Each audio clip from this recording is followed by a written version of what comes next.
set?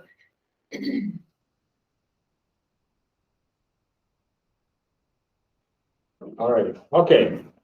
It is 12:02 p.m. on Tuesday, October 26, 2021, and I'll call the meeting of the Manitowoc Public School District Board of Education to order. We will start with our pledge of allegiance. I pledge allegiance to the flag of the United States of America and to the republic which stands one nation under God, indivisible, with liberty and justice. And then I'll ask our board secretary to take roll. Alan Burnell. Here. Lisa Johnston. Here. Dave Nichols. Here. Meredith Sauer. Here. Stacy Seldner. Here. Carrie Trask. Here. And Kathy Willis. Here. Thank you. Okay, and then I would entertain a motion in a second to approve the minutes from our October 12th public hearing and our regular board meeting. Motion. I'll make a motion. And second that. Any additions or corrections? Hearing none, all in favor say aye. Any opposed? Okay, we'll carry. Then we'll move on to our committee reports. Personnel committee is first. Terry, you are there. There's usually a communications item on the agenda. Is that, if it isn't on there, is it not being, The letters, when you read letters that come in, is what you say, the regular. Yeah, I didn't have any, so. well, I do. Well, Before I do my report. Okay, go ahead. Personnel, okay. Go for it, yeah. There was a message this morning that said, I'm curious as to why the mask policy is not enforced at MPSD board meetings. Why are Stacy, Colin, and some of the public attending the meetings not required to wear their masks when everyone else has the courtesy to wear theirs? As long as the mask policy is in place for students, staff, and guests inside all MPSD buildings, it should be enforced. It should be enforced for MPSD board members who the community elected. I responded to that by saying, I think you are right. I think that, I think I'm right. I just wonder, in an analogous comparison to the Steve Bannon thing, why Colin and Stacy think they are above the policy and refuse to wear masks. And I'd suggest we have some discussion about that as a board. Okay, you want me to put that on the agenda for the next meeting? I'd like to put it on the agenda for this meeting, but Well, you could do that. I would say that some action, some action might come up at a later meeting, but it just seems to me that You could do that. there's something fundamental in a democracy. Carrie, you could do that under district activity update. And when we have the report of the superintendent, and then you can ask I'll ask if there are any, if you have any other questions for the superintendent. You can bring that up then. Okay, cool. And then move on to your personnel. Okay, the personnel committee, there's a number of issues coming before the board. We had our meeting on October the 11th and decided as a committee that the request for full-time school nurse for the remainder of the school year, a full-time or 2 part-time secondary teachers from McKinley Academy, also for the remainder of the school year, and an addition of a paraprofessional at each of the buildings for the remainder of the school year, all paid for by ESSER dollars. The other stuff that came up was the exit interviews. There was a report on that, and I just observed that it was quite positive. That people aren't leaving for hostile reasons, etc. In addition to that, there's a need and an opportunity for middle school core teachers, that is, teachers teaching English and social science, or math and science. Most of the teachers teaching in the middle schools are kind of dual licensed, like math teachers are licensed to also teach science. That combination works out really well in that context. There are a number of teachers that are not dual certified, and that's being addressed. And that we also observed and discussed that there's a substitute teacher problem in that there's a high demand and a low supply, and you know, we may want to review the policy on that and address that problem.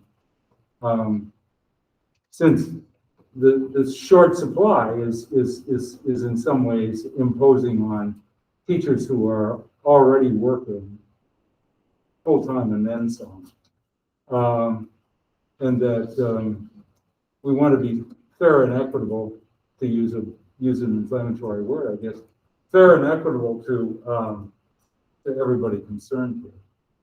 So that's my report, and there'll be an action item on later on the agenda. Okay, any questions for Terry on his report? I actually have. Yeah, go ahead, Kathy. Unfortunately, I was not able to attend the last meeting, so I guess I have a lot of questions about the two-person houses, and I'm wondering when The two what? the two-person houses that we're talking about, like the dual Oh, yeah, licensure yeah. for our teachers. So when did we start looking at that, and why, and who brought it up? And whose idea was it? I don't know who to ask that of. I don't know. I'm assuming it's Maybe our Jason? curriculum I people. don't know. Well, let me just say this. Where did that start coming from? So when we moved from junior high to middle school. Yeah. When we added sixth grade teachers, we looked at sixth grade teachers or K-8 licensures can teach multiple subjects. And the reason why we're looking at making the changes is because our enrollment is changing. And when you have an even number of teachers, it works out perfectly. And we're forecasting that based on our enrollment, we won't have even number of teachers, and we'll be required to have teachers teach multiple subjects.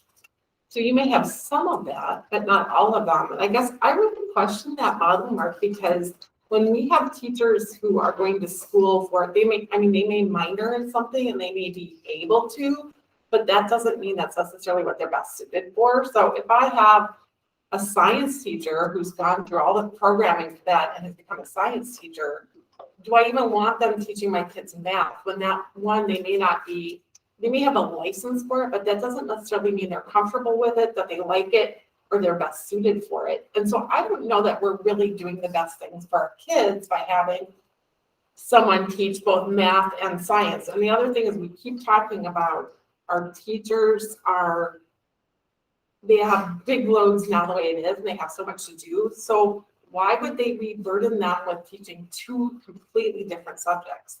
Because we're talking about matching math and science and ELA and social studies.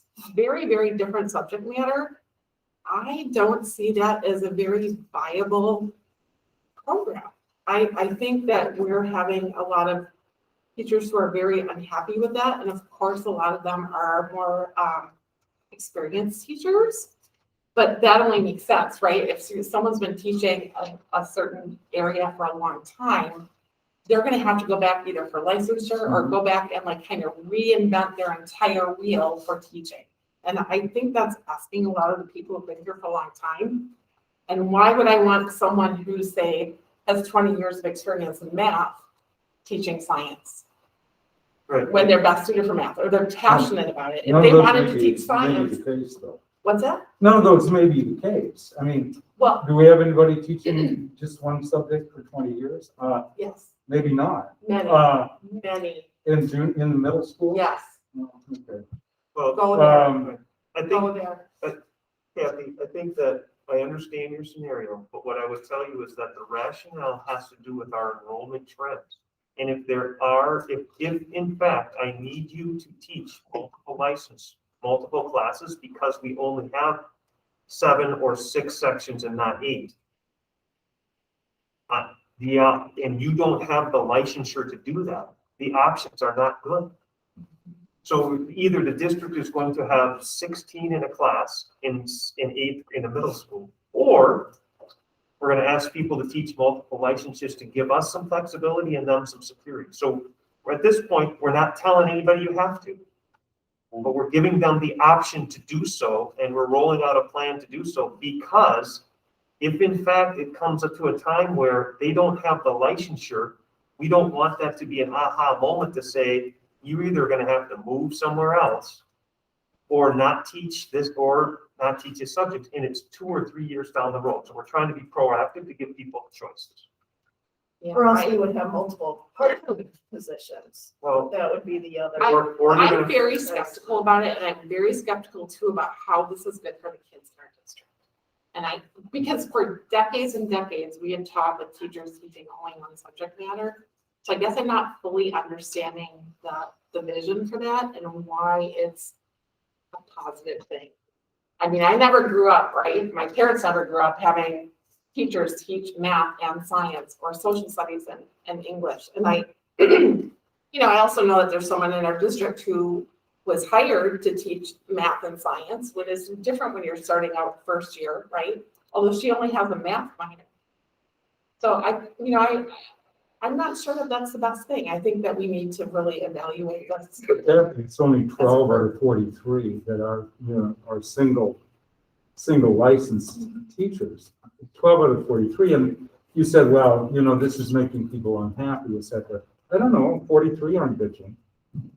But they might And be- we haven't, to my knowledge, had much blowback on offering this option.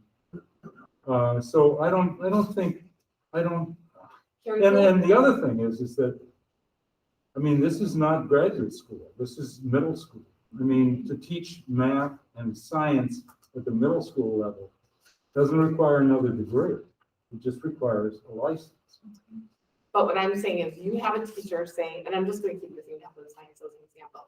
You've had a teacher who has taught math for long term, right? And now all of a sudden, our teachers are already stressed. So you're going to come alongside them and say, oh, now you need to prep a whole new, entirely different subject area. They have limited prep the way it is. They've been doing this for a long time. And you say only 12, but those are 12 people who probably been doing it for a really long time. Colin, go ahead. Colin. If I could weigh in, Kathy, I would actually agree with you in this. I think you're onto something. You look to a lot of businesses sometimes, subject matter experts and things like that. Those are, say we have Bill Gates teaching us computer lit. Now we're gonna have him teach us math too. I mean, honestly, I'm gonna be very happy to get, that type of education from an expert in that field. That's what we're getting. I think asking an individual to expand upon their expertise more than what it is, are we getting the expertise that we want to have then? And then also on top of that, I think in addition to, it'd be work environment. A lot of times when you're adding requirements to those two individuals who may be resistant to requirements, I hear that we're not requiring it. So that's good. I'm glad that we're not. I just hope that we would not be down the road, because I think that we might be losing out on some individuals that may be offering some really valuable skills to our children. Stacy. I would also say too, one of the things we talked about, Kathy, was that it was optional, and that the teachers that didn't want to do that, we would try to place them in the high school that would be more of teaching one subject. But I totally agree with you, and I guess what I would ask is, what do you think would be at this point a solution to this issue? I mean, it was stated as optional. However, if they don't comply and there isn't a job for them, then they're gonna have to go somewhere else. So I think it's fair that if they decide to not do it, that they would still have a place here and then we would have to have. But I would think some of them, since it's being paid for, would kind of want to do it. But I'm concerned about the ones that don't have an interest, that have picked that a long time ago because that's what they want to do, or maybe they're planning on retiring in 5 to 7 years or whatever, and they just choose to not do that. I would hate to lose a seasoned teacher because of that. Right. And part of the issue is that when teachers become certified, typically the people who are in middle school are like K through 8 or 1 through 8, not K through 12. Right. So we may not have the opportunity to bump them up to the high school because they would not have that certification. So I do think there are issues, and I'd like to discuss this further before we move ahead on it. I do think that as much as we're saying it's optional, Mark, I do think that people feel threatened by it and are afraid of losing their jobs because there are people who don't want to do this. So I'd like to have this come up Do you again. think we should know that before we Yeah, you do a should. deep dive on this? I mean, But you we should could find out. certainly survey the 12 and say, gee, is this a threat to you or is this an opportunity? Yes, I think it I should. mean, be I up there. was chair of a history department for university colleges, and I'd have historians who would be, oh, but I'm just a European historian. I can't teach world history. And, or I'm just an American historian. I can't teach, any Western stuff. And it was sort of like, well, these are freshman, sophomore courses. You have a PhD. Come on, it's evolution here, buddy. I mean, you want to survive or you want to go down. And the ones that sort of wanted to go down, checked around to see what the job market was like. And I know it's different for middle school teachers, But I'm not. but the fact of the matter is they took work over non-work, and we had no adverse effects from that. And it seems to me this isn't a big ask. It is a big ask. Let me just interject here. This is We're not taking any action on this, right? No, no. It's just, this can move forward again, and And so I we like- had, so bring it up at the next, maybe personnel committee meeting or whatever. Sure. Joyce, Yeah, I I just- just want to say that, this topic, this discussion was already being talked about at the Wilson and Washington last school year, especially in spring. There were discussions already with staff, especially those that we knew would be impacted, that, this is the motto going forward and the why, which, is spelled out in this document. And in spring, the discussion was with Corey and Lance that, we will work, we want to work with you. We know that some teachers are not going to have an issue with it. Others may have an issue with it. But we will work with you. The district will come up with a plan to help and support you. And there's been lots of discussions about that. There is a plan. There's numerous options for these staff. Again, I do believe there are some that feel okay about it, and absolutely there's going to be some that don't care for that or care for that direction. I get that. We also wanted to make sure that from the district level, when we put together this plan, and here are your 5 or 6 options, how we're going to financially support you. We're asking you, we need you to do this. And so that they aren't having to incur any costs out of their own pocket. And, we know that, we had some openings this past spring and summer at the high school. I mean, certainly an option for any of these 11 or 12 staff is to apply and go up to the high school. So that is definitely an option. And this is something that we're going to be asking these, really a small number of staff to do, over the next 2 years as we move toward this model. And it's a mix of people that have been here more than 10 years, people that have been here less than 10 years. Once we went to the middle school model, so the second year in the middle school model, 3rd year, we definitely have been trying to hire staff that are K-8 or 1-8 certified, so that they've got that flexibility already. But, you know, I think, yeah, I no doubt can't be. Well, believe, I don't believe that all of these 12 are upset about it. I think there might be a handful, no doubt. But I do believe the district has put a very thorough plan in place and help and support these people over the next 2 years. And there are options. They do have options. I'd like to hear the discussion continue though beyond this, and I'd like to be part of it. And I also would like to start hearing from those teachers. So I think the idea of putting together a survey or going out to them and saying, what do you see as the benefits and not benefiting our students? Why is this a good idea and why isn't it? Like, what, you know, I understand we came up with it because of numbers, but, you know, schools have fluctuated through the centuries, right? We have more and we have less at all these different times. And it seems to be a very unusual model. And I think the last several years, we've been going around several different ways of scheduling our middle schoolers. And a lot of them have not been very successful. So I'm very skeptical about this one.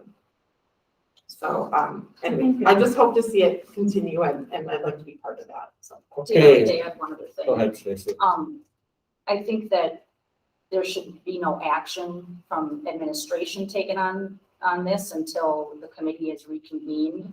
And I also think that, forgot my last thought. It'll come back to me. Well, I'll just leave it at Carrie's personnel committee. You know, that's where discussions took place and, you know, Sure, Stacy's on that committee. keep it, yeah. Yeah. Bring it up again next meeting or whatever. Sure. Oh, I know that going forward with this particular issue, that this should be an action item for the board. I think historically, when we've tried to phase things out, it's done very abruptly with not a vote by the board. So I think that should come up as a actionable item at the committee, as well as then being forwarded onto the board. Okay, I would entertain a motion on a second to approve the minutes from that meeting. So moved. Second. Any further discussion? Hearing none, all in favor say aye. Aye. Opposed? Okay, then we'll move on to curriculum. Meredith. So we met last Thursday. We had Lee Tennis in as a guest to talk about some of the upper level types of programs and courses that are available to our high school students.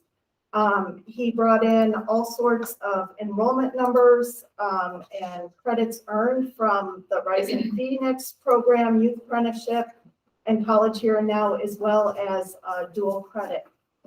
And we discussed at great length the IB program in comparison to a lot of the other offerings. IB at this time only has 2 students who are fully enrolled in the program. And in comparison to hundreds of students in the other programs, the high school has determined that the IB program has come full cycle, and it's time to put it to rest. Wow. So we had a great discussion on that. There was concern about this operational thing not being voted on by the board, so we're going to bring it back and have a formalized vote on that. We also were issued a comprehensive textbook list that Jason and Pam have put together with the teachers. So that was presented, and then we had some discussion about the learning walks for the rest of this year, just given the workload of the principals and the teachers during this continuation of a pandemic. So there's more to come on that, and we're going to continue to discuss that if that's an available avenue into seeing some of our schools. So, yeah. I just want to add to that. I still believe that our learning blocks, they are part of what our board responsibilities have been in the past. And it should be a board decision whether or not we eliminate those.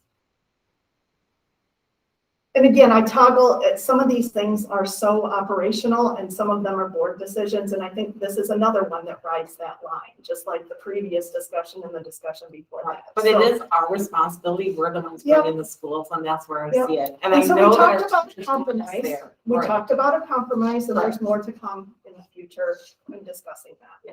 So.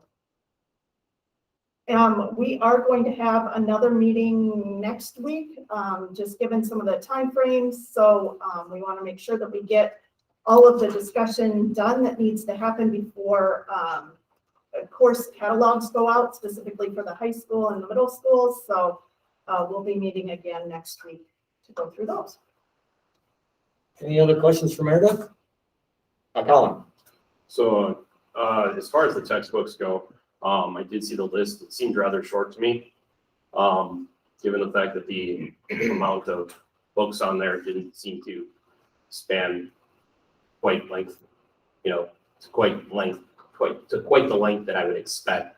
But it was my understanding that not everybody participated. Is that correct in providing what textbooks they use? I don't know, I don't understand the question. Did everybody participate in supplying the textbooks for that comprehensive list, all the teachers? All teachers? Okay, so in having a comprehensive list,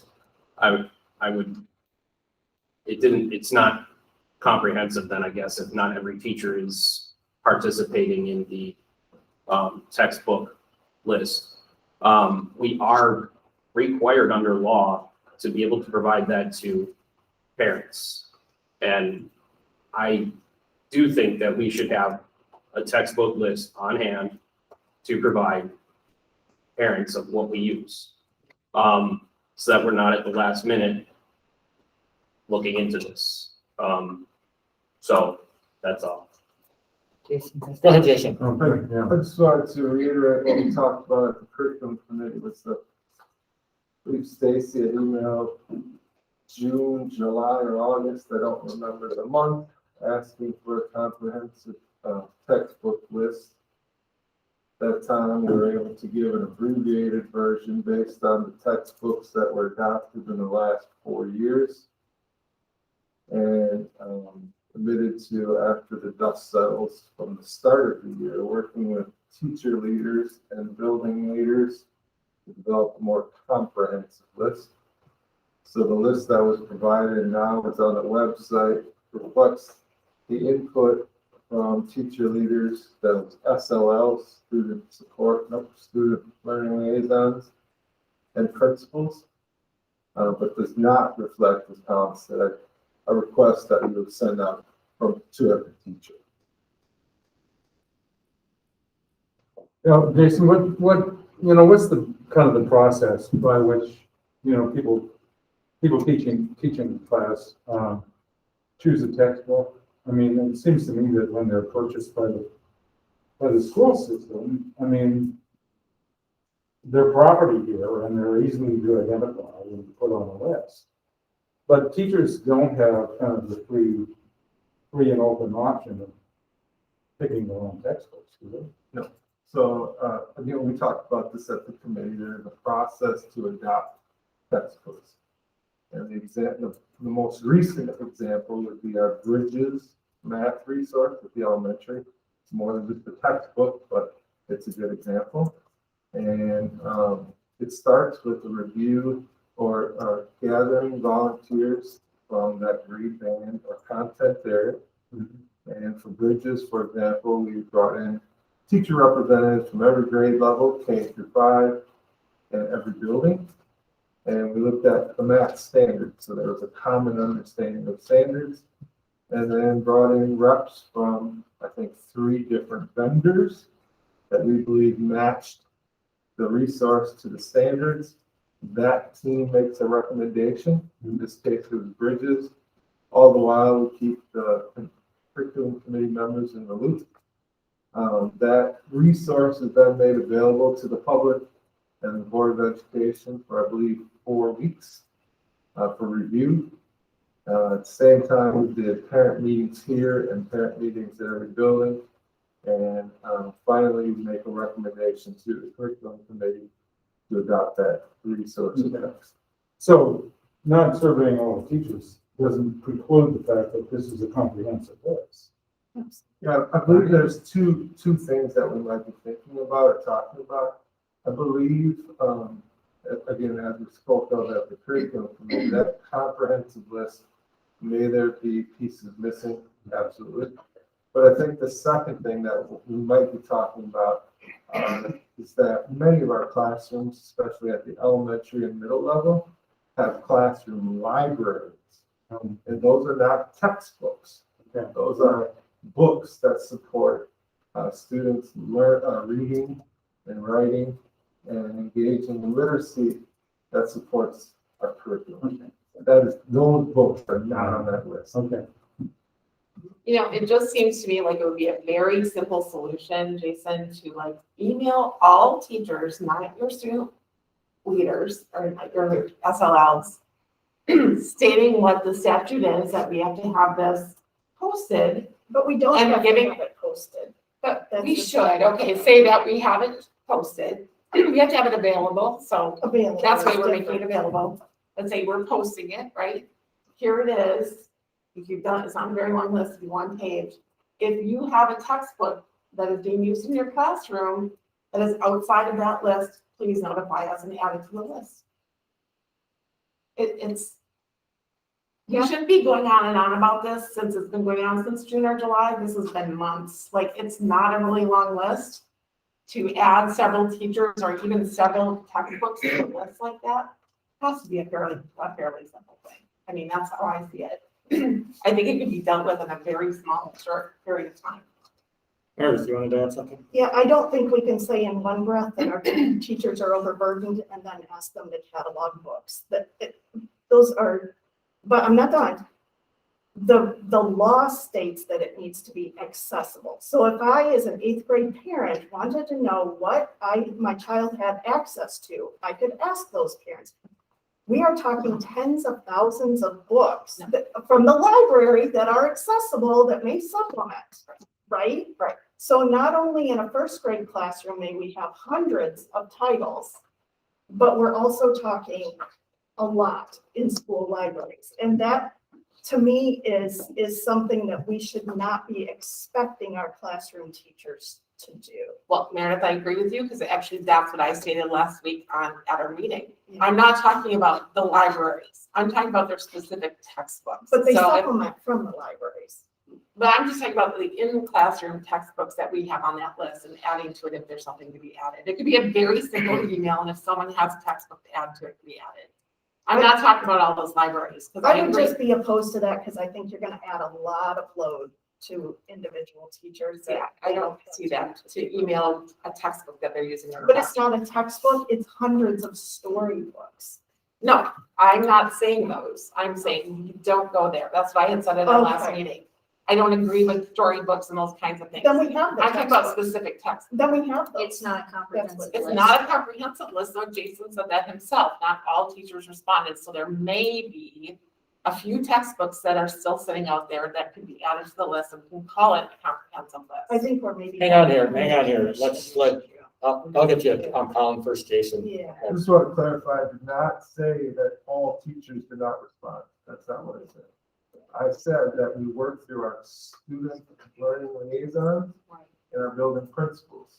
We did not ask all teachers via email. Correct. We expected and asked our teacher leaders to meet with teams and say, hey, what's the text? So I just want to clarify that. Yeah, I get that. That's part of why I'm saying, like, just sending a quick email up to all teachers for them to respond if there's an additional textbook that should be added to the list is super simple, and it can be done within a minute. Like, you could, on your end and on the teacher's end. I'm not talking about classroom libraries. I'm just talking about specific, like, Houghton Mifflin textbooks, you know? So there's a very big distinction. And when you start going through the SLLs, you're adding a whole nother layer of responsibility to get out there to everybody. That is a burden. But if you're sending out an email to each teacher asking them to respond to that list, that could be very simple and very quick. So that's what I'm saying. Okay, And you're not talking every single storybook. No, oh my gosh, no, absolutely not. That's why I was saying, that's what I had brought up the last time. That's not possible. I'm talking about like Oh, Midland type stuff, Yeah. right? And my Yeah. guess is that's been captured, but Okay, go ahead, Colin. So the law that we're actually beholden to is 20 US Code 1232H, protection of people rights. Section A, inspection of instructional materials by parents or guardians. All instructional materials, including the teacher's manuals, notes, tapes, or other supplementary material which will be used in connection with any survey, analysis, or evaluation as part of any applicable program shall be available for inspection by the parents or guardians of the children. So I just wanted to make that clear as to what it was I was even talking about there. So it doesn't give you any requirement of where it's to be posted. It doesn't. Okay, so if a parent is concerned, they can go into their child's classroom, inspect the classroom library and look at the materials. If That that's how would you meet interpret it. that would meet that requirement. Is that what I'm understanding here? I'm not a lawyer, but I would imagine that would, quite honestly, I'd say if that's what you want to have done, because, you're seeing an increase in concern of parents. I mean, I think everybody can really see that. And so if you know that there's a concern there, why not meet it? And if there's a concern in what's going on in the schools, here's what we're teaching, here's what we're told. We're told that we have to be able to provide. There you go. It's pretty easy. I mean, why make it harder than it needs to be? So they can go into parent-teacher conferences, which is when? Next week, next month? yeah, it depends on the school. They have a concern, go to the conferences. Talk to the teacher, look at the library that's there. I don't know what else to say. Sure. Just two other things. One, I've had a parent reach out wanting to know what was being taught in the health class for future, because if it wasn't in line with their thinking, they wanted to go to a different school. So that parent may not have that teacher yet. So that's one thing. So to go to just the 7th, 6th, 8th grade, just pick one and see what you're doing, I think is unreasonable. The second thing is, when I made this request, I think it's very concerning that our district leaders cannot provide a textbook list, and that it took that many months to get one. And what does that say about our leadership, that we can't provide a textbook list? And it was almost shocking that what I'm hearing is that it's almost insane that we would even compile a list of books that we have agreed on and purchased as a board.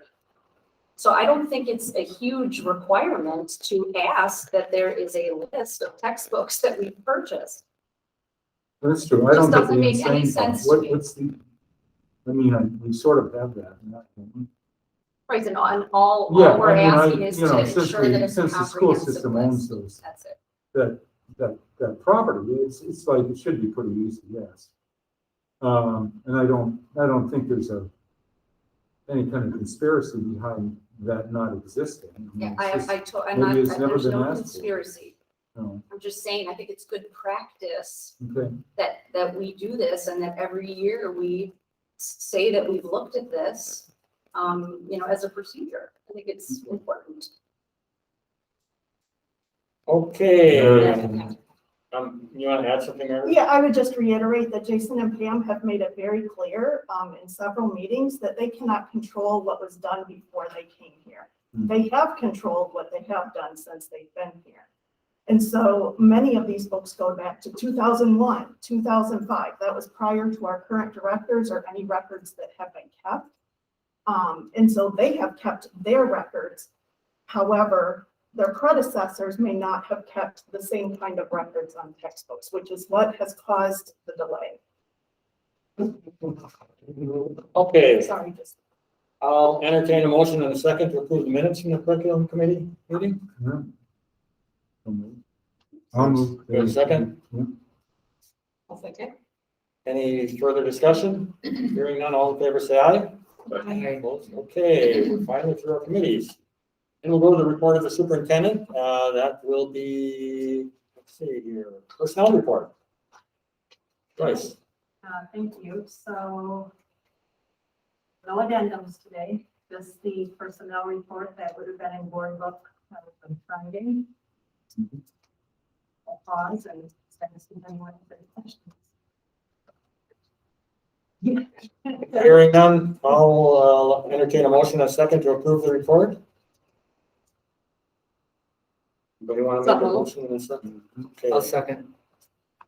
All in favor, say aye. Aye. Opposed, okay. Personnel report, and then our district activity report, that would be our superintendent. Yeah, just a couple quick things here. We've got a couple surveys going out to our students and families in the upcoming week, our staff, our student surveys. In November, our students will have an opportunity to participate in grades 6 to 8 in the Youth at Risk Behavior Survey. That's a survey that districts do every other year, identifying behaviors that our students may or may not participate in. We'll get those results sometime after January, February. That test is typically done statewide, and then we get county information back from that.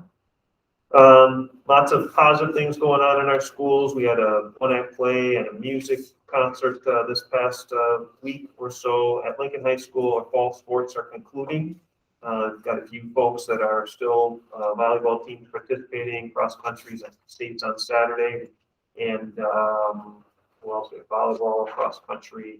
I think are 2 people coming up. So we heard also parent-teacher conferences in our elementary are coming up in a couple of weeks. We had our secondary ones the previous week. So just getting feedback from our parents and communicating with our folks about what's going on. So good things moving. Any questions for the superintendent? Okay, then we'll move on to unfinished business. We have our second read of policy 5310. First read was approved at our last meeting. So we're in the discussion stage. Any discussion on that? Colin? So I took a look at the memorandum that we received from Attorney Jeffrey Lacey regarding the Student Health Services Policy 5310. And there was one thing that I noted in there that kind of really makes me wonder. It says, going down to the first page, right above where it's right before it says protection of people's rights, where it states that federal code.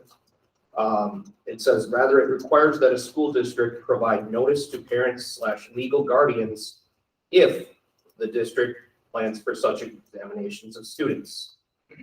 So I guess I would want to ask the question as to if or whether we are or are not planning on doing invasive procedures.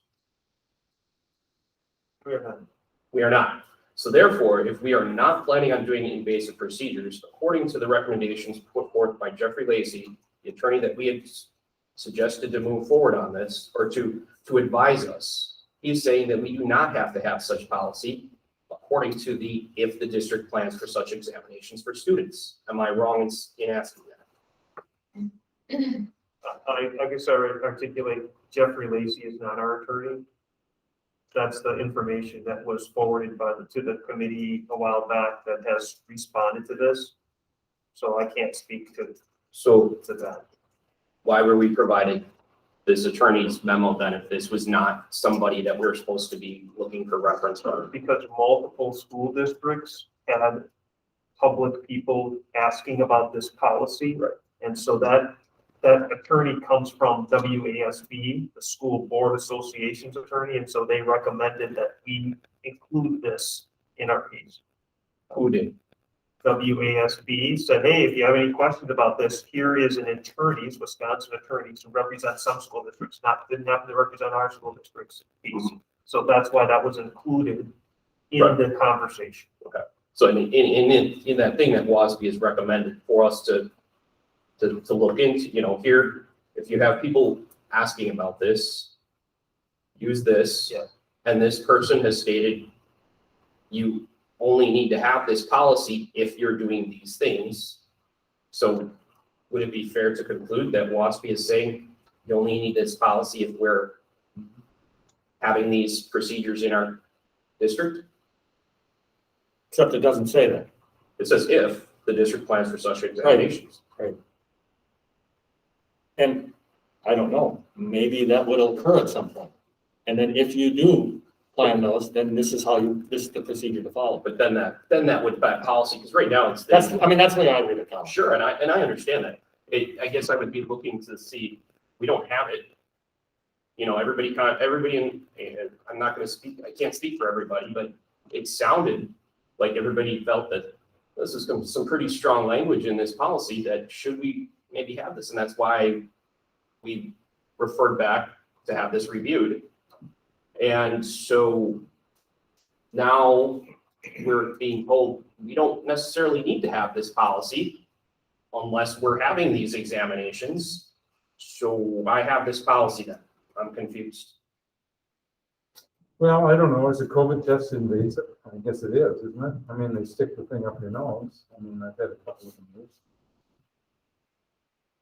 Yeah, I don't think that falls under this because we don't require it, right? But Yeah, I we'd guess ask them. that's true, yeah. I guess I would just, if I could just add, so the I'll get board, this, Stacy. oh, I'm sorry. No, The go board ahead. asked me, oh, yeah, sorry. Never mind, no, I'm good. Okay. Okay, the board asked me to ask our attorney to get his feedback on specifically, at least I was thinking, through the policy that was asked to be requested from Mequon Thiensville, and then compare that to our policy. So last week, when I met with our attorney, very specifically in regards to ask the question, should we, or what would happen if we consider this 5330 from a different school district compared to ours?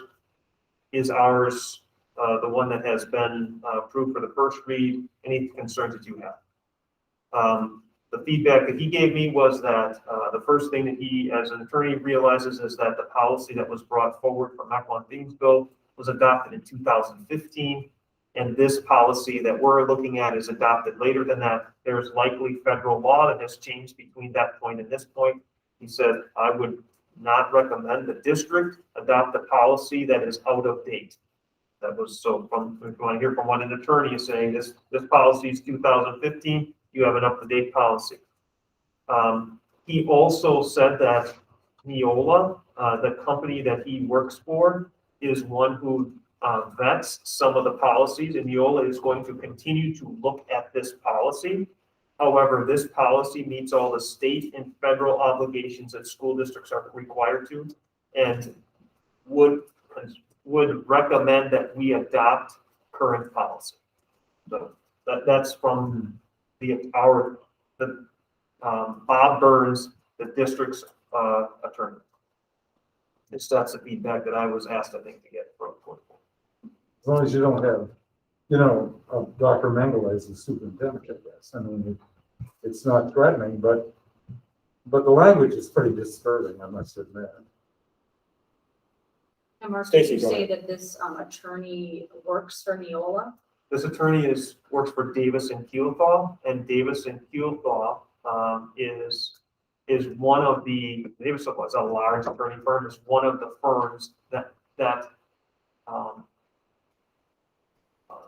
vets policy from one of many that vets policy. He said that's one of their jobs, is they vet policy from Neola. So Neola will say, take a look at this policy, vet it for the legal standpoint, and then go with that. They're not the only ones, I'm sure there are others, but that is, he did tell me that was one thing. Colin, Yeah, so I mean, I did look into Neola a little bit. I wanted to find out who the policy writer is that we are drafting our policies from. And when I looked into them, it stated that Neola typically has 4 different versions of a particular policy that they go with. Does this particular policy in fact have 4 different versions to draft from? Because Can you address that last time? I know that we addressed that last time, but I obviously, if in further discussions, you've had further discussions with Neola. Did they allude to any other policies that we can draft from? No, he said they would be continuing to look into this policy, but there wasn't any updates, addendums, changes to the policy. Okay, and then I guess I would still have to reiterate, we don't have the examinations, why put it in policy? Because it just seems silly to, I mean, we don't have policies on use of CAT scans in our policy book, or anything of that nature. It just seems, yeah, maybe we do CAT scans down the road, but, then you would put a policy for that. I guess have policies for things you actually do seems to be the logical route. Do you want to do a motion on that? I would make I'll let Kathy say something before I. Well, I guess, if there are a lot of people who are concerned about it, Carrie is one of them too, about some of the language. Is it possible to possibly put on the bottom of it, like a notation saying that we currently don't have any of these invasive procedures, but we're required by law to have this policy, something blah, blah, blah. So that it takes some of the alarm out of it for our parents, and maybe it could even be something to the fact that it will be addressed at a later date, or if this policy changes, you'll be notified, or, you know what I mean? Something to that effect, so that people aren't as alarmed thinking, if I was a parent coming into the district, right, and read it, I'd be like, oh my gosh, they do this stuff, right? So maybe there needs to be notation that it's not being currently done, and if it is, I don't know if it is, part even goes from there, but something about, like, this needs to be addressed by law, but we don't currently do any invasive procedures within our school district. Colin, All right, so I'll make a motion. And the reason that I'm gonna make this motion is because we do not have these examinations, we are told. So I do feel that this is an unnecessary policy to have. So I'd like to make a motion that we, eliminate this from the policy book. I'd second that on the condition that by eliminating this policy, would we somehow be in violation of what the policy manual has well, to cover? before we go, just to speak to your motion, what you're asking to do is to deny the motion. That's not an amendment. So, Okay, yeah, I see what you're saying, sure. yeah, Because that's actually what we're doing is, right. So if we just vote, if a majority vote no, then it's problem denied. solved. That's what, yeah, an amendment would just change some of the language or the wording. Is the current, I guess for a point of clarification, Dave, is the point that the second read, because currently it is a policy that we currently have, correct? We So for a already point have it, yeah. We deny the second read and then we could make a motion then to eliminate the policy. Sure, Right, yeah. okay. That would be the proper way to do it. Go ahead. So if you recall in the conversations that we had and original piece, that there were some of those things that were happening in our schools based on our nurses talking about some of our high need students. So when we talk about examinations and potential shots, and that those were things that were potentially occurring in our district. And those parents were part of that information. So this isn't something that happens typically, but there are cases, we have medically fragile children who may need these medical procedures done during their day, and their parents are well aware of that. And I think the issue is that it's alarming people who aren't notified of that, like those people who need it, right? They're notified, they understand the parameters of the policy and what's being done and what's not being done. But it's other people who are reading the policy who maybe don't have their children in those situations who are alarmed by it. I understand. Which is the majority. But, well, the board can decide, I understand, but the policy says we don't do it unless we notify you. Right. And so we do it, but we notify people we do it. It's not like a blanket statement. So I just want to make sure you understand, like, although as threatening as some of these languages are, we have some medically fragile students, or maybe I'll just say some students, maybe they're not even medically fragile, who these procedures need to happen during their time at school and their parents are engaged. So for us to eliminate that, I don't think would be good for the district at this time. I understand that, but why can't we put something to that effect as a notation below so that people don't have And that? maybe we can. I'm not saying we can. I just wanted to clarify that there's some of those things. Yeah, I mean, I feel like maybe the language at least needs to be softened, or the alarming part of it needs to be taken out of the policy or added to it so that the alarm isn't ringing bells. I guess the concern is if you can't, When you It speak says it alarming, right on the page. Kathy, we have policies on weapons, search and seizure. Now, that's pretty alarming. Right. That's true. I'd say that's more alarming than suggesting something we don't do, but if we had to, this is how we would do it. Yeah. Colin, go ahead. So based off of what I just heard from Superintendent Holtzman, now we do have, I believe you said we do have these in our school. We do or we do not? We have incidents of which we may or we have already used, and some may have done this for students who have medical needs, yes. We do in basic procedures. Well, may I jump in? Yes. Go ahead, I Joe. think one of the earliest times we discussed this, there was a little bit of a difference between, for example, providing emergency medication as outlined in a student's health plan. Mhm. It's different than an examination and then sometimes I think there's a little confusion when we talk about this policy around that, because Mark is correct that we absolutely have students, for example, who have a feeding tube, which is inserted. We absolutely have diabetic students who might have an injection. We absolutely have students who have other medications administered in ways that would fit this language. And so I think the difference is thinking about whether or not that's an examination, or what is the other word here, that screening versus the concept that that is a procedure will be taken care of because it's outlined in someone's health plan. For me here, the beginning part of the proposed plan for 2019 says some things like, hey, we're gonna ask student, hey, that's how it starts. Hey, it says, the board will require students to submit to periodic health examinations for the following reasons. And there are 3 reasons listed there. Then it says that they would be included but not limited to some physical examinations, dental, vision, hearing screenings, those kind of things.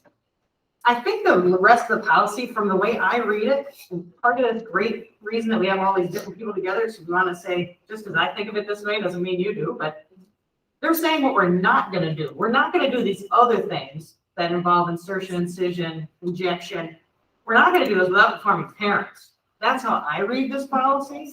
They're saying, because if we don't have the policy, I would be worried that we're going to not help students in the way that we have now. I mean, the first dental clinic was at Jefferson while I was there as a principal. I'm passionate about the whole kind of concept. So it makes me worried that we would back away from serving our children in our community.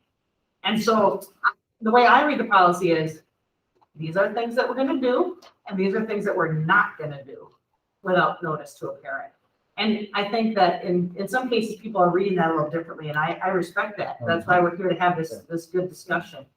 But yes, we do have students that we absolutely need to serve them because of their health needs or, some kind of need that insertion, injection, incision would make sense for them. And goodness sakes, we want it to. Medical providers have directed us to do those things, seizure medications, diabetic medications, and so forth. So I hope that clarifies a little bit of what I think. It kind of comes down to how you're defining that examination screening versus the service we're providing to students, or the, providing that medication, administering medication in whatever route the doctor deems necessary. Go ahead, Stacy. I would like to make an amendment to the policy in the second to last paragraph, to delete the 3 words invasive physical exam or screening. And I'd also like to then get rid of the last paragraph, but I think we need to keep the policy. I just think we need to change the language. So I'd like to make a motion to accept the amend. policy without that. Amend that, okay. Second? I'll First, we have a second. I'll second for sake of discussion. Okay, now we got discussion. Stacy, would you also be open to adding number 3, not necessary to protect the immediate health and safety of a specific student or other students? to this. I do not understand why other students would be necessary for the examination of, so would you be open to adding that line item 3 to your amendment? Before I answer that, one of the things that, we should consider are that there are other health policies. So I think the other thing that, we're debating about here is what are we doing with students now? And, you know, Joanne is right in the sense that the students that we're serving now, we have a policy about students with chronic health conditions. We have a policy about emergency nursing services. You know, we have student accidents, medical authority in emergency cases. So we have all that in different policies. So it doesn't need to be, so we're not in violation if it's not in there as an invasive screening or evaluation. We're not doing anything to those current students because we already have policies for diabetes shots and different things like that. So again, I think that it's important to keep a policy of actually what we're going to be doing. And if it comes up in the future that we need to start doing invasive procedures, that we would start doing that. But, so I guess that's what I'm saying, you know, is we already cover some of that. Right. That's why I don't see it being necessary to be included into the policy. If we're gonna have a policy for things that we apparently do now, I guess I'm going all over the place here, but if we have these things going on, you know, or other students is the biggest one to me. I guess that just, you look at vaccines and COVID vaccines and things like that, hot topic issue. There's enough people that are very concerned about that. Then we're going against what our attorney advised us to do. Oh, hang on here. We got an amendment. Let's speak to the. So that's why I would like to remove, you know, I'm friendly to the amendment, but I'd like to see that added to your amendment of removing one. Well, if this passes, then you can add an amendment to where we're at, because we go back to the original motion. And Sure. We've already got the amendment on the floor in a second. That's what we're discussing. So that's where we gotta be. I'll just say one thing. I'm not gonna vote in favor of an amendment. And I'll look at what the attorney writes at the very end of that letter that we got. Policy language is consistent with and mandated by federal law. And that's good enough for me. We're protected. Our district is protected if we take any of these actions. And our students are protected, our parents are. So that's okay with me. I'm not an attorney. This person is. Most districts have a health services policy. They may have a little bit different language in it, but it's a form of protection. That's what all policy is. So anybody else want to speak to the amendment? Hearing none, all in favor of the amendment?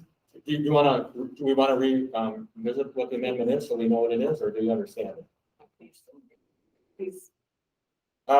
Stacy, you better do Sure, it, because yeah, you made yeah, the sure. amendment, yeah. I make a motion to amend the initial, or the health 5310 health services to disclude the language in paragraph, the second to last paragraph, to remove the words invasive physical examination or screening, and also the last paragraph, that would also be removed, but that the rest of the policy would be upheld.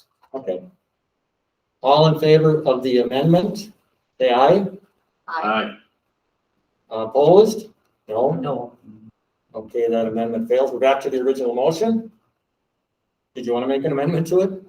You can't make the same one. Yeah, but you can make I'll make an different one. amendment that we,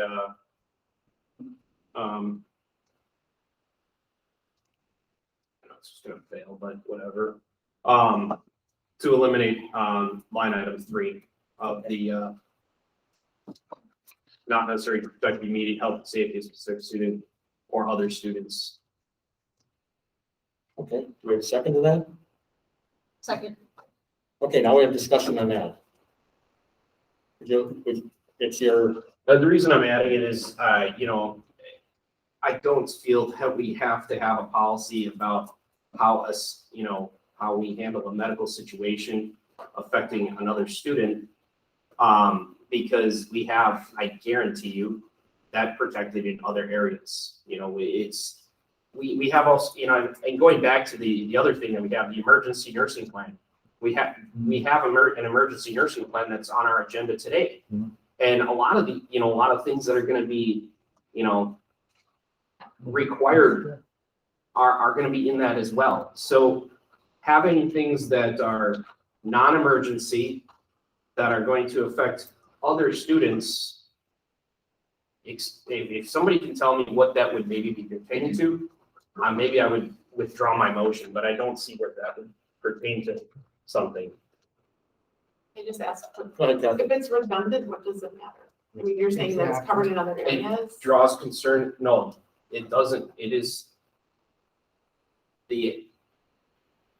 I really don't see where this is gonna be covered at all. Where are we gonna have other students being non-emergency be affected? If any, I can't think of a single one. So why have something like that? Other than it's a planned endeavor. Anybody else wanna, oh, go ahead, Mark. I guess, I'm not gonna play attorney, but I can think of scenarios many times every school week where we have students from different districts who are here who may need an emergency service. Right, this is non-emergency. May I add that, you know, again, I think group conversation is good, because I read this a little differently than some of the folks are here, so I just am sharing my take on it. And when I read that paragraph, I read that the board shall directly notify parents of students at least annually, beginning the school year, of the specific approximate dates of the school year, any non-emergency invasive physical examination or screening is scheduled or expected to be scheduled for students if the examination or screening is, and then those are the 3 qualifications of when it would occur. So they will notify if it's required as a condition of attendance, and if administered by school as scheduled in school advance, you can read it, and if it is not necessary to protect the immediate health and safety of a specific student or other students. And in other words, they're giving you a emergency exemption in number 3. An emergency could be occurring, that number 3 is trying to cover. So we will notify if it is not necessary to protect the immediate health and safety of a specific student or other students. And there they might have chosen different language. They could have just said the immediate health and safety of students. You know, the writer of this policy could have said the word students rather than specific and others, and could have been students, or student or students. But I want to be sure you were all thinking about it in a similar way before because I'm thinking it's about the notification. It's those 3 things are about the notification of parents, so. That's exactly, she touched on it exactly what I'm kind of, you know, my concern is that it does give that, you know, the fact that they would not need to have a notification ability in there. And that's why number 3, I do have issue with, because I do feel that if it's non-emergency, then why do we need to have a lack of notification? Yeah, it seems double talk. I want to also point out the word "and" after number 2. So it's saying number 1, number 2, and number 3. It doesn't say or number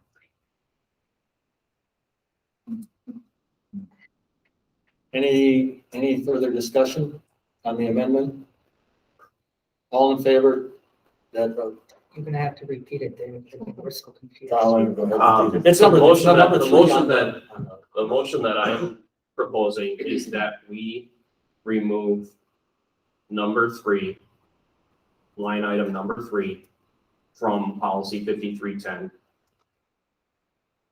And I think everybody, do I need to? Yeah, that's okay. All in favor of that amendment, say aye. Aye. Opposed? No. Now, we're back to the original motion, and one thing I'll say, policy is fluid. It can be changed. We can change wording or language at any time.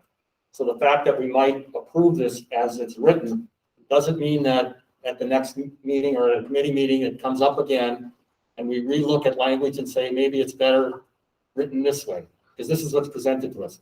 Most of our policy, or much of it, we get from Neola, for example. And I've been here long enough, we've always had discussion on some of the language that they send to us, where, why are they telling us to do this? Why is that?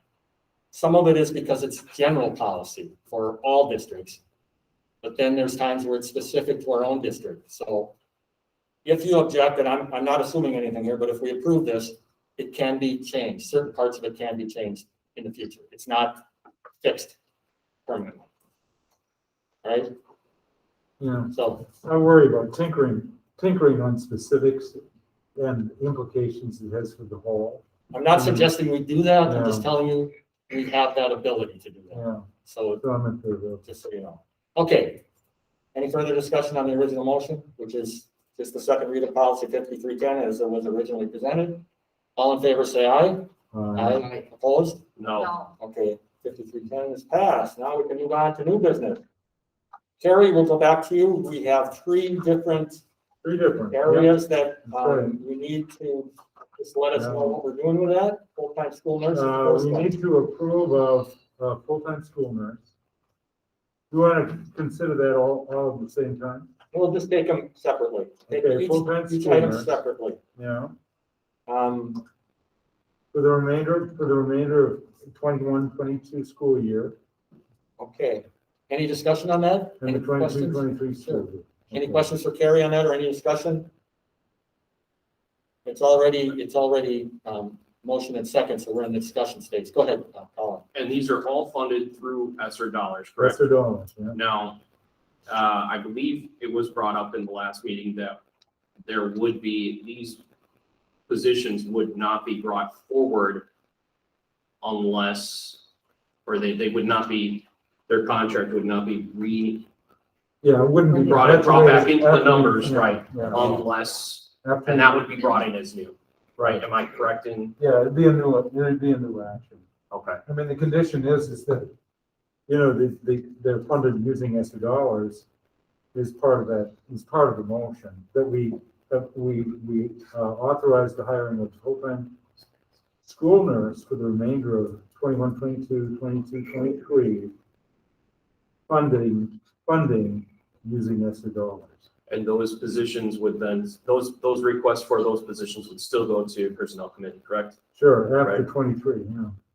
Right, okay. Yeah, because we'd have to find a funding source. Because it just. Right, says, that's yeah. why, we that's don't the have a concern I funding have. So we only yes. authorized it up until the end of 23 anyway. Right. So- Well, but, okay, that's good. Great. Okay. Any other discussion on that? None.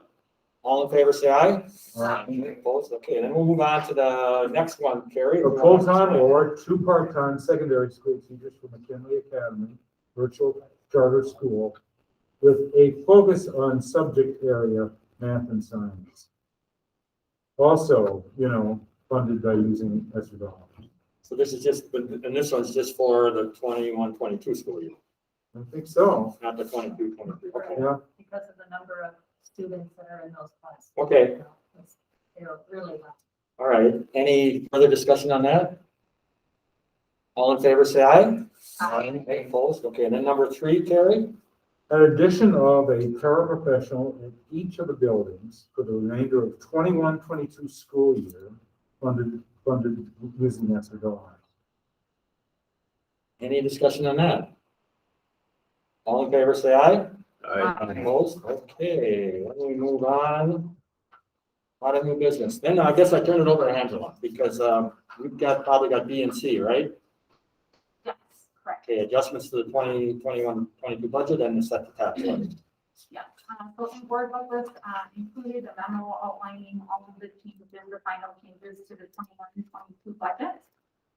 We received sort of the final revenue limit amount October 15th, so that's always the final piece where it also gives us our amount for the vouchers.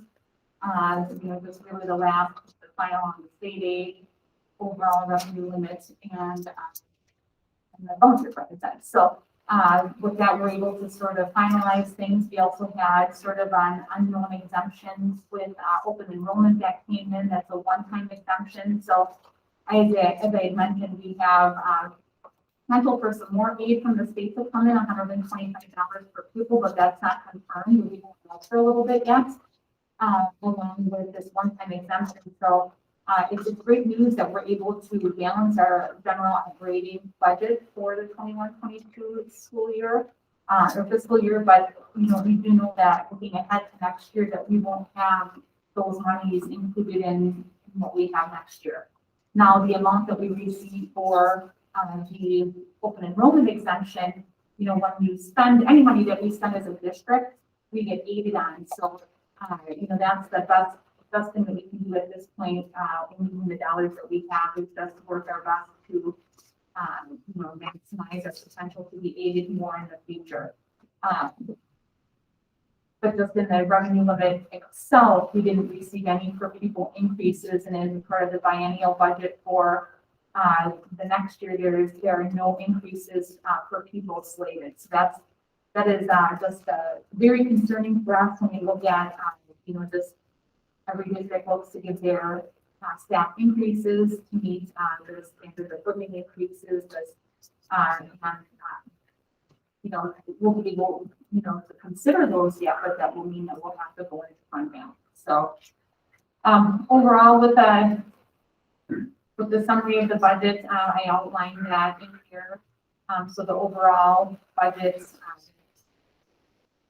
total revenues and expenditures are in the report. So the total revenues for all funds are $88,378,044, and total expenditures $89,499,369. And then our levy that we're looking to approve is at $21,140,700.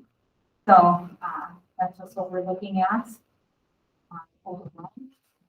The fund balance, we are using fund balance when we look at the full scope of our funds, and that is because of two things. Fund 50, food service, is looking to bring in more revenues and expenditures because of the USDA reimbursement rate is higher. So that will continue at least through this year for sure. We are paying advance on our debt, so we'll be able to do that by the end of this week to save as much interest as we can. So that is we're really the largest amount that we're using in fund balance comes from. So that money is already in an account that's set aside that can only be used for debt service and nothing else. So we're just using the tools we have at hand as best we can to put us in the best financial position possible. So happy to take any further questions, or we'll go into any more detail if you'd like that. Any questions for Angela? Colin? Just like, I am concerned about what next year will bring us.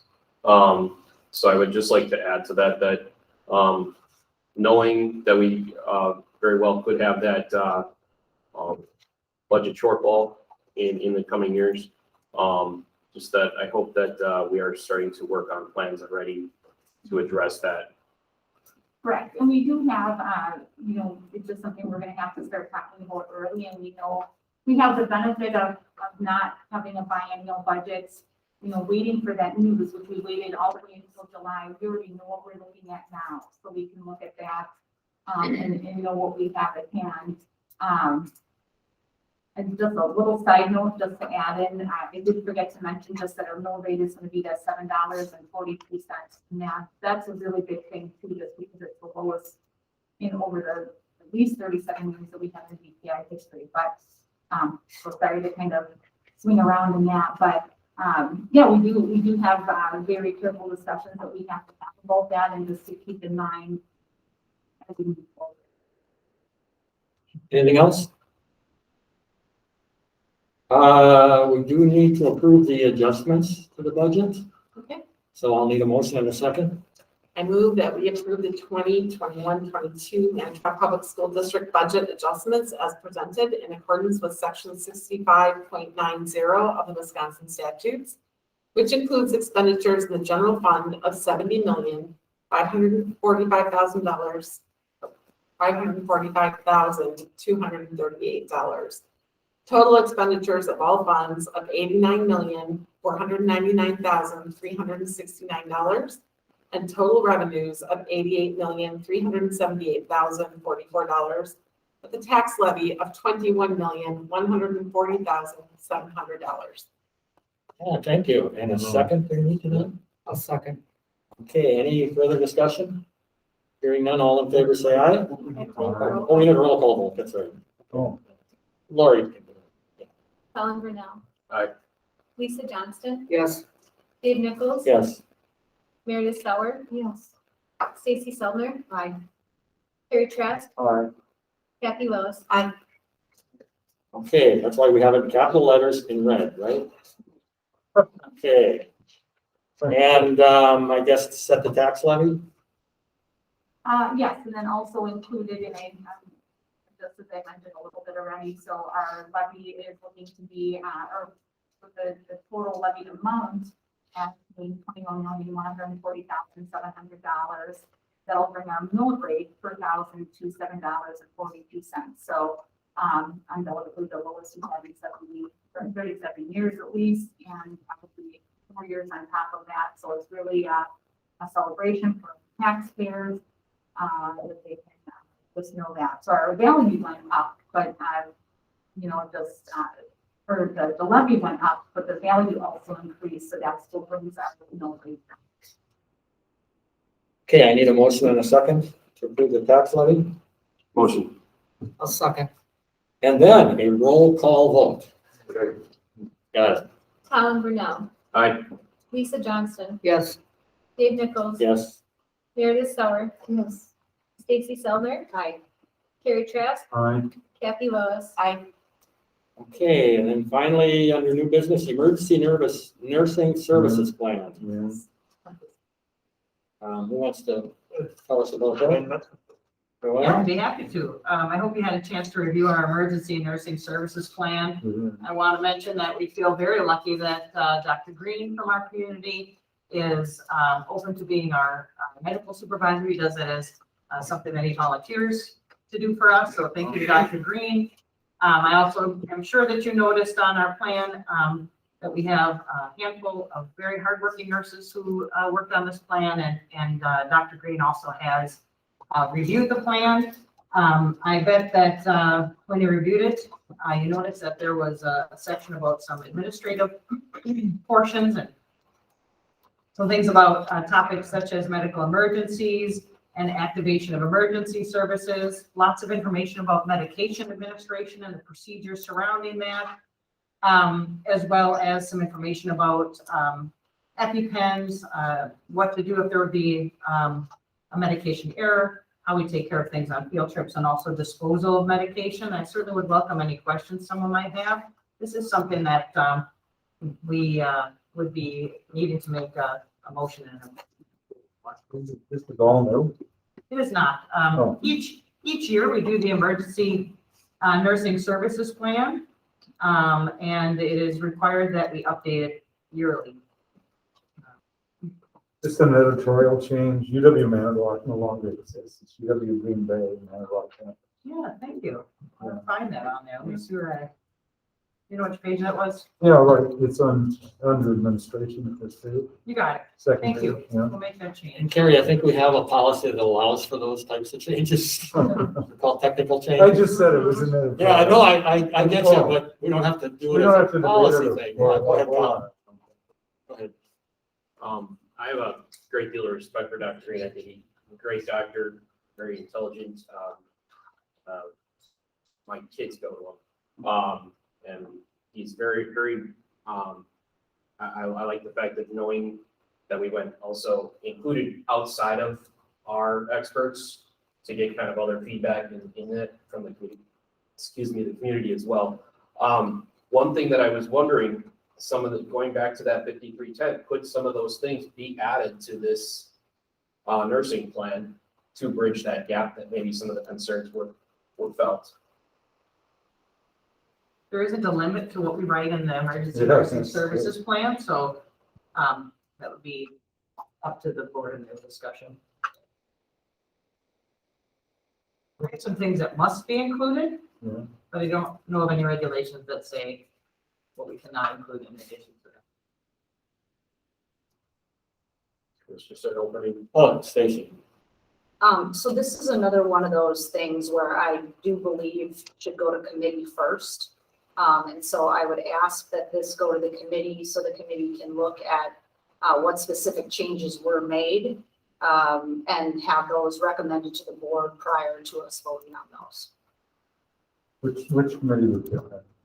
I think it's in a weird one because Joanne, I think it's curriculum. Yeah, that I usually kind of just float from committee to committee depending upon what one most closely aligns with what we're doing, and sometimes none of them closely align. So something like emergency nurses and, services is financial and not, It seems personnel. personality to me, Yeah. but yeah, it could fit I there. don't know which committee it falls on, but whichever one it does, I think that's Yeah, that a would good due be, process. and certainly a suggestion that we can take under consideration as we have not done that before. That doesn't mean we can't start.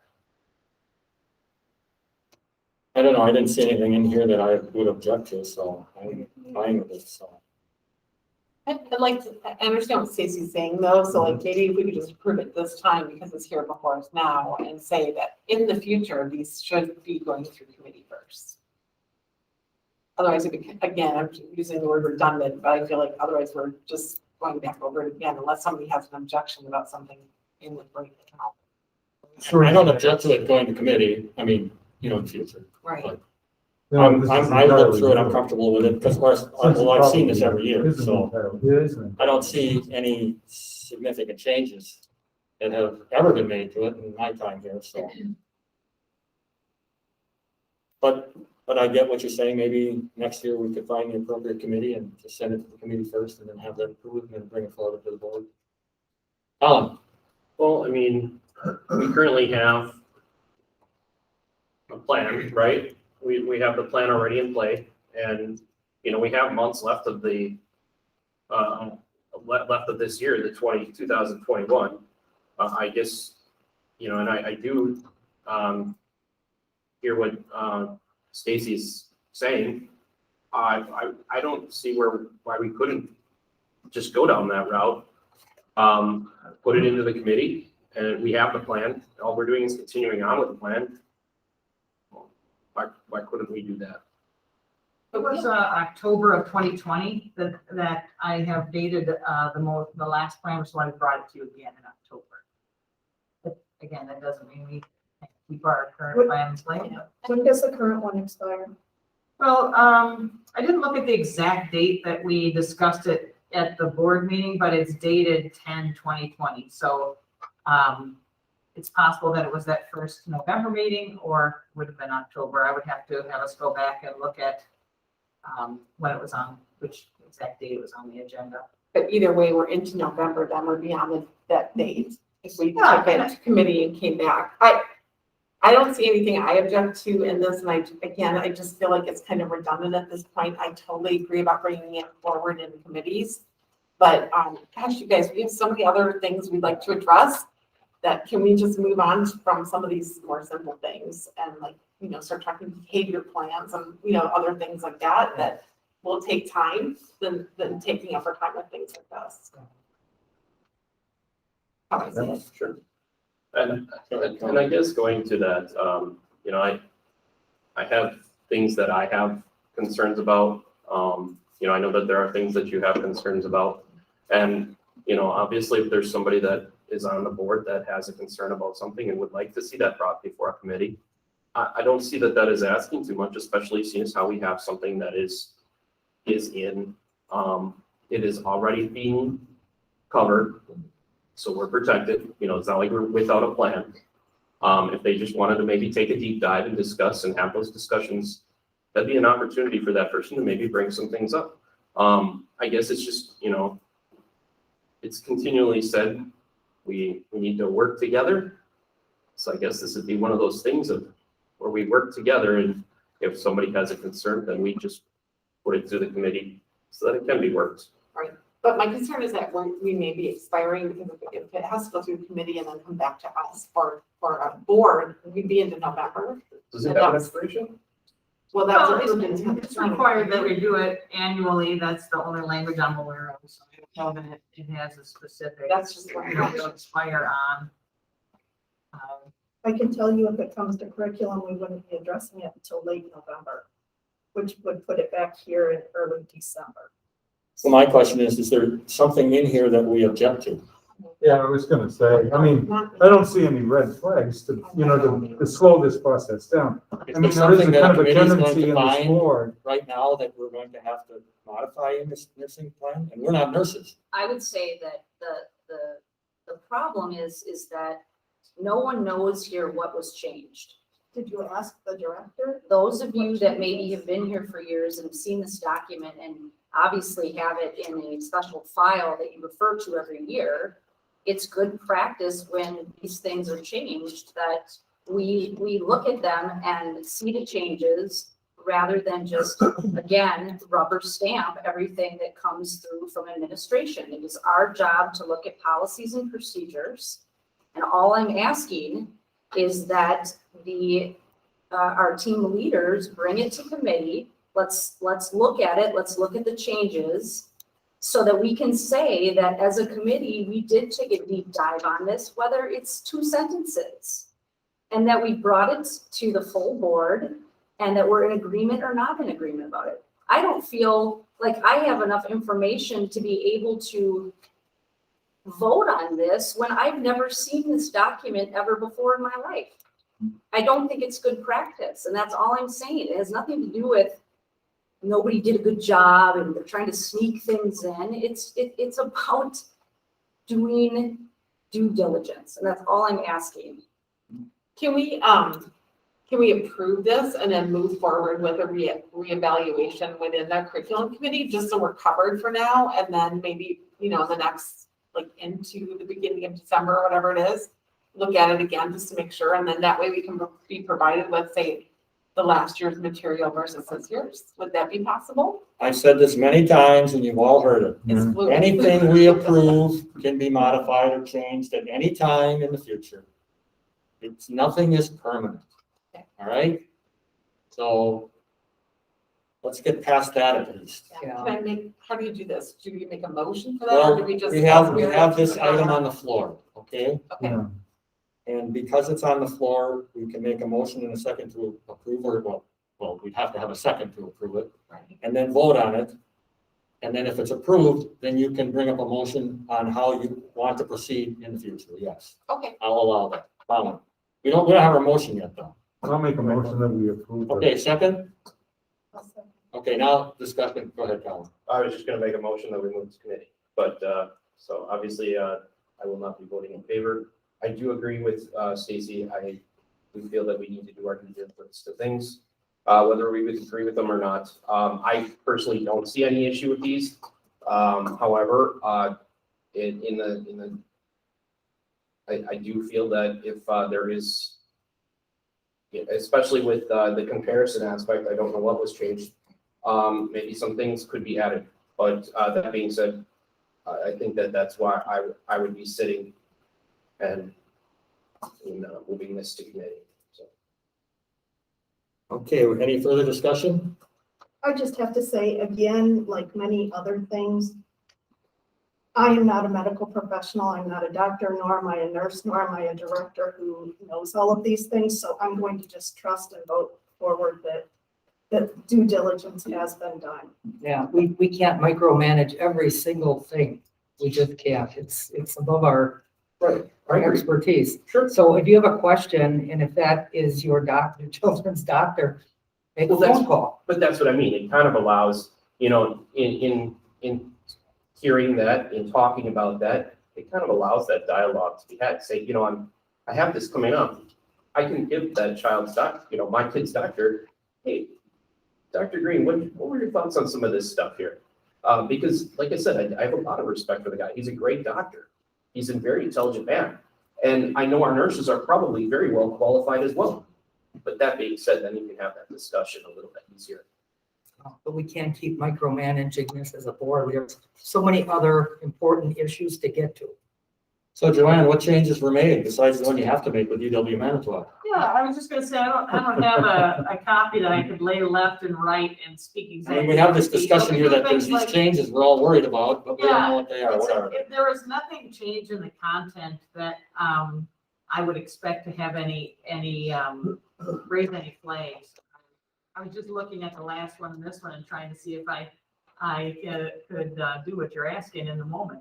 And without looking at past, versions of the Google Doc, I wouldn't be able to do that sitting here right now. But things like the times that school starts and ends, when that changes, or if there's a location change to something, if we move one of our, I just drew a blank on something. It's the box that's out here. It helps you with the heart situation. One of the AED machine or something, something like that. We would make those changes, but no content changes. So again, even if the board would choose to move forward with a motion, if there is a committee that wants me to come and do that even after the motion, I'm always happy to come to committee, and I could be better prepared to lay those two things down and share it with you. Is there a reason that we have this as a continually revisited item? I mean, if there isn't that many changes that are being had to this, kind of like how we have other policies, is there a reason that we have this continually revisited? There's very few. Yes, it is a requirement that we have a yearly review of the emergency nursing services plan. Okay. And I believe the standard is standard G. And I know that we have a requirement to bring it to the board each year. Being something that is as important as it is, things like medications and emergency procedures and making sure that we have all the things in place to ensure the safety of our students. It is something that we need to look at yearly. Okay, all in favor of the emergency nursing services plan as presented, say aye. Opposed? No. No, okay, it's passed. Did you wanna, you can, since we have this topic, you can make a motion if you want to do whatever you want. But as long as it pertains to the I do think it's somewhat emergency. redundant again to bring it up, but I do think it's also important to start that ball rolling. So I will make a motion to revisit this within the curriculum committee at a future date. That's general enough for me. Get a second? A second. Any discussion? All in favor, say aye. Opposed? Okay, we got it. Future meeting dates, curriculum, you got something coming up, you said? Thursday, November 4th. November 4th at. That's tax, correct? Yes, Okay, I just said Yeah. here. nobody said no. Okay, Nobody says. got it. Thank Even you. if they didn't like it, they didn't say no. I just wanted to clarify. Sorry. Thank you. Okay, curriculum, Thursday, November 4th at 5. building and grounds, Not at this time, thank you. okay, I like that. Angela, you probably, We're gonna wait till December. I think Right. if we're all ready to take a break. December 1st, I believe is the next one that we have on the. and then personnel, Carrie? Well, I'll talk to Joyce. I mean, I don't want So you don't have to, anything planned right now. I don't have anything to do. Our ad hoc, COVID protocols will meet on Monday, Monday, 1 p.m. 7 Or o'clock. 7 o'clock, Yeah. okay. I have 3 parents, citizen members that have been added to it. So they should be in attendance. They told me they would be, so we'll see how that goes. If, do we have, I'll give you the names on Monday because I want to make sure that they can be there on Monday. Thank you. Rather than making their name public and then they, can't make it anymore? Yeah. That's it. yeah. Okay, and then our next meeting would be, November 9th, okay. Okay, now,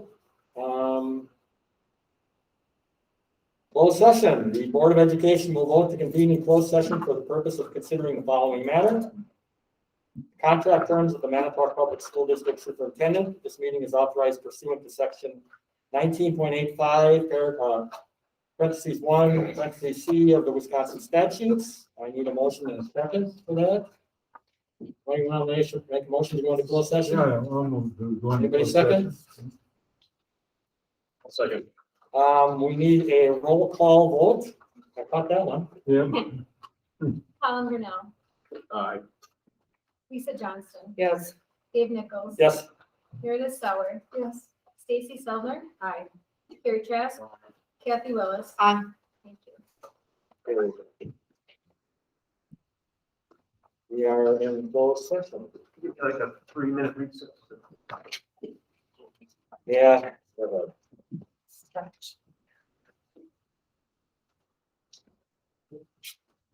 All the time.